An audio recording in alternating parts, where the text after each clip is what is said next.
এই শীতের রাত্রে কষ্ট করে বসে আছে, এই জন্য আমি দুঃখিত যে আপনাদেরকে একটু কষ্ট বেশি দিয়েছি। আমরা একটা মাদ্রাসার প্রোগ্রাম ছিল, ওটা করে এখানে এসেছি। তো আসলে এই আপনাদের বেশি কথা বলবো না। আজকে শহীদ রাষ্ট্রপতি জিয়া রহমানের 89তম জন্মবার্ষিকী। আপনারা ওনার জন্য দোয়া করবেন, মহান আল্লাহ ওনাকে যেন শহীদি মর্যাদা দান করেন এবং ওনাকে জান্নাতুল ফেরদাউস নসিব করেন।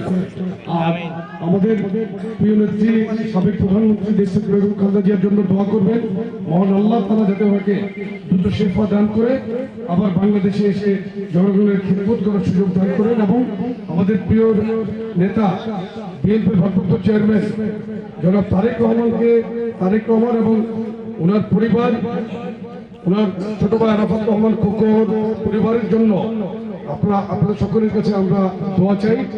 এই জিয়া পরিবার বাংলাদেশের সবচাইতে সম্ভ্রান্ত একটি পরিবার। তারা দেশের জন্য দীর্ঘদিন যাবৎ দেশের মানুষের জন্য কাজ করে যাচ্ছেন এবং সৎ সাহসী দেশপ্রেমী পরিবার। এই পরিবার, আপনারা এই পরিবারের সকল সদস্যদের জন্য দোয়া করবেন।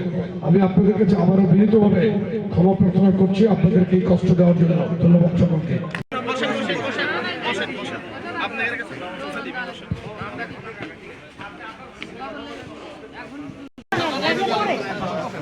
এদিকে নিয়ে আসো।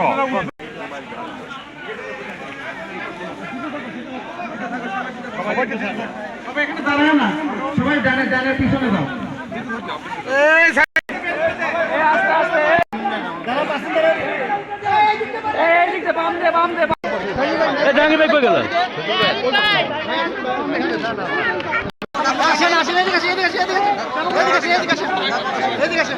ধন্যবাদ ধন্যবাদ।